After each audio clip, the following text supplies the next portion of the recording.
अमरकंटक के राम घाट में गुरुवार को हुई घटना ने सभी को झकझोर कर रख दिया है। नगर के लोग सभी शोक में डूबे हुए हैं, क्योंकि यहाँ शांति कुटी आश्रम का एक शिष्य, जो कि भजन और संगीतकार भी था, होनहार था, राम घाट में नहाने के दौरान डूबने से उसकी मृत्यु हो गई है, जिसने सभी को हिला कर रख दिया है। नाम राज भदौरिया, जिसकी उम्र 22 साल थी, शांति कुटी में रहकर शिक्षा प्राप्त कर रहा था। गुरु पूर्णिमा का पर्व था। आश्रम में भक्ति भजन भंडारा चल रहा था। राज भदौरिया अपने भाई और जीजा के साथ राम घाट में नहाने गया हुआ था। इसी दौरान हो सकता है राम घाट में नहाने के दौरान फव्वारे में फंसने से उसकी मौत हो गई। किंतु राज भदौरिया की मौत ने कई सारे सवाल खड़े कर दिए हैं कि आखिर राम घाट में सुरक्षा व्यवस्था के नाम पर क्या है। यदि कोई राम घाट में डूब रहा है तो उसको बचाने के लिए क्या व्यवस्थाएं हैं। आपको बता दें, इसी साल राम घाट में 13 करोड़ की लागत से राम सेतु झूला पुल का लोकार्पण किया गया है। यह बेहद ही अच्छी बात है, किंतु एक ऐसा घाट जहां प्रतिदिन सैकड़ों हजारों लोग स्नान करने आते हैं, बच्चे बूढ़े से लेकर सभी माताएं बहनें सभी मां नर्मदा में श्रद्धा आस्था की डुबकी लगाने आते हैं, किंतु यहाँ यदि कोई डूब रहा है तो उसको बचाने के लिए आखिर क्या व्यवस्थाएं हैं। यह तो भगवान भरोसे है, क्योंकि आपको बता दें, यहाँ बीते 6 माह में यह तीसरी घटना हुई है जहां डूबने से किसी की मृत्यु हुई हो। राज भदौरिया की मौत ने सुरक्षा के कई सारे सवाल खड़े कर दिए हैं, क्योंकि यह घटना दिन में हुई और डूबने के करीबन 1 से 1.5 घंटे तक उसे बाहर नहीं निकाला जा सका। यदि समय रहते निकाल लिया जाता तो हो सकता था कि राज बच जाता। राज भदौरिया को निकालने में हुई देरी, जिसकी वजह से राज की मृत्यु हुई।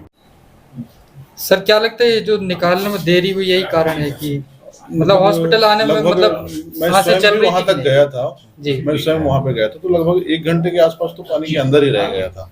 जब उसको लेके आए गए यहाँ पे करीबन वही 4:30 पौने 5 बजे, तो बहुत काफी विलम्ब हो चुका था। वो ब्रेन डेड के स्टेज में हो गए थे।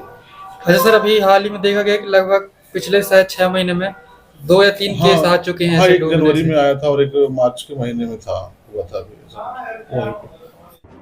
राज एक होनहार बालक था, जिसने भजन गायकी में काफी नाम कमाया। शांति कुटी आश्रम में सेवा भाव से समर्पित राज भदौरिया के जाने का दुख पूरे अमरकंटक वासियों को है। नैना मिलई के, नैना मिलई के, नैना मिलई के, नैना मिलई के, मोर सुहागन की, मुझसे नैना मिलई के, छाप तिलक सब चीर, मुझसे नैना मिलई के। जिस वक्त राज डूब रहा था उस समय तकरीबन सैकड़ों लोग राम घाट पर खड़े हुए थे, किंतु उसे बचाया नहीं जा सका। अब इसे प्रशासनिक उदासीनता कहें या फिर क्या कहें, क्योंकि यह 6 महीने के अंदर तीसरी घटना है जिससे किसी की मौत हुई हो। लगातार हो रही ऐसी घटनाओं से प्रशासन को सबक लेने की जरूरत है और राम घाट में ऐसी घटना अब दोबारा ना हो, भविष्य में इसके लिए भी विचार करने की आवश्यकता है।